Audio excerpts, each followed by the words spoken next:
విషయాలు ఉన్నాయి. ప్రతి సంవత్సరము యూరప్ దావోస్లో ఎకనామిక్ సమిట్ జరుగుతుంది. ఆ సమిట్కి 197 దేశాల నుంచి వందలు వేలు మంది ఇన్వెస్టర్స్ వస్తారు. ఏ కంపెనీలో మేము డబ్బు పెట్టాలి, ఏ దేశంలో మేము ఇన్వెస్ట్ చేయాలి, అది అందరికీ తెలిసిన విషయం. మరి మన దేశంలో వింత ఏంటంటే, ఇప్పుడు ఏ రేవంత్ రెడ్డి అయితే 10 సంవత్సరాల కేసీఆర్ పాలనలో మెగా కృష్ణారెడ్డిని రోజు తిట్టని రోజు లేదు. మెగా కృష్ణారెడ్డి గజ దొంగ, పెద్ద దొంగ, కాళేశ్వరం ప్రాజెక్టు, ఈ మధ్యన కూడా కోమటిరెడ్డి వెంకటరెడ్డి ఏమన్నాడు, ఇది కాళేశ్వరం కాదు ఇది కూలేశ్వరం అన్నాడు. ఉత్తమ్ కుమార్ రెడ్డి ఏమన్నాడు, కాళేశ్వరం మేము మూసేసామన్నాడు.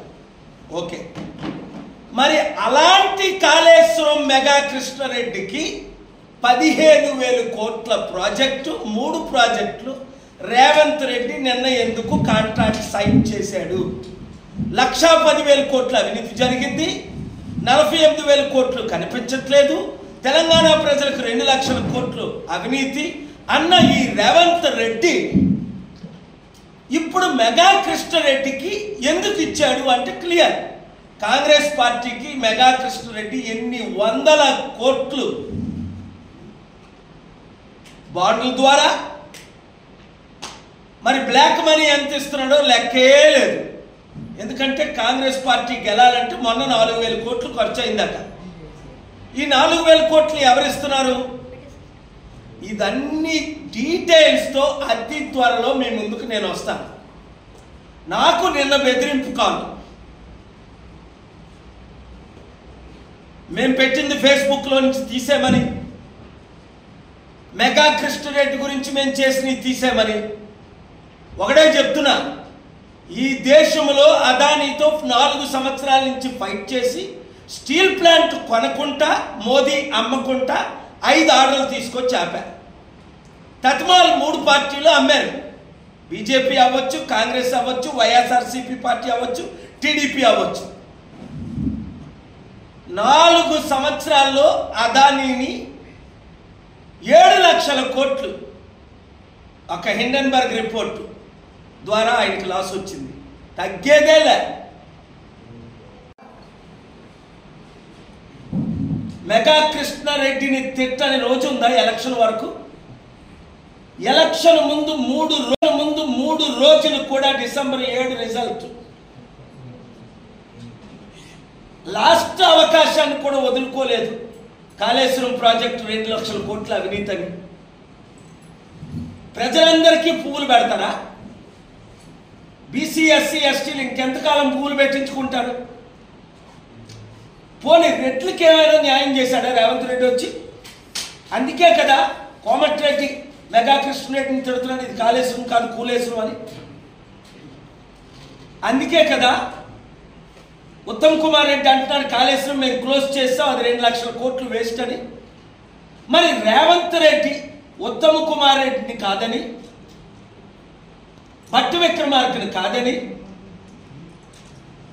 కోమటిరెడ్డి వెంకటరెడ్డిని కాదని, కాంగ్రెస్లో 90 మంది, రేవంత్ రెడ్డి ఏం చేశాడు? గత సంవత్సరం దావోస్కి వెళ్ళాడు. అక్కడ మోదీ మిత్రుడైన అదానికి 25,000 కోట్లు ప్రాజెక్ట్ ఇచ్చాడు. ఎవరు ప్రశ్నిస్తారు? వీళ్ళందరూ దొంగలైతే ప్రశ్నించక తప్పదు, ఆపక తప్పదు.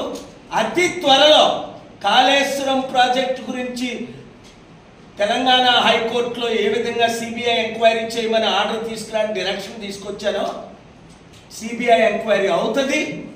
ఈ మాఫియాని, ఈ ల్యాండ్ మాఫియా, ఈ శాండ్ మాఫియా, ఈ బిజినెస్ మాఫియా, ఈ మెడికల్ మాఫియా, ఈ real estate mafia, who will hold them accountable? Telugu 2 రాష్ట్రాలు తిరిగేస్తాం. మారకపోతే, మార్పు రాకపోతే వాళ్ళు ఏదో అనుకుంటున్నారు. నాతో పెట్టుకున్న వాళ్ళు 7 మసి అయిపోయారు. వార్తలు కవర్ చేయాలి. ఇది ప్రజల డబ్బు, లక్షల కోట్లు. తెలంగాణ అప్పు 8 లక్షల కోట్లు. ఇప్పుడు రేవంత్ రెడ్డి చేసింది 1,30,000 కోట్లు.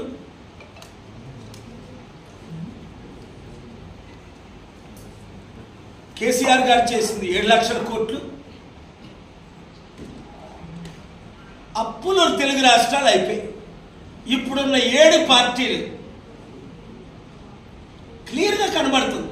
చిరంజీవి కాంగ్రెస్ విరుద్ధంగా పార్టీ పెట్టి కాంగ్రెస్ కమ్ముడు పోయడా లేదా విలీనమై, మోదీని బీజేపీని తిట్టి పవన్ కళ్యాణ్ బీజేపీకి మోదీకి చంద్రబాబుకి అమ్ముడు పోయడా లేదా? ఇవాళ చంద్రబాబు పెట్టిన భిక్ష పవన్ కళ్యాణ్ ఉప ముఖ్యమంత్రి. లేకపోతే 2019లో ఎన్నోట్లు వచ్చే పవన్ కళ్యాణ్కి? మాయావతి కాళ్ళ మీద పడితే ఆవిడ నోట్లు వేశాడా?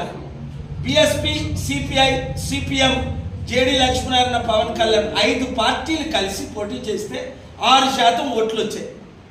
ఇప్పుడాట నేనే సెంటర్లో నిలబెట్టాను, నేనే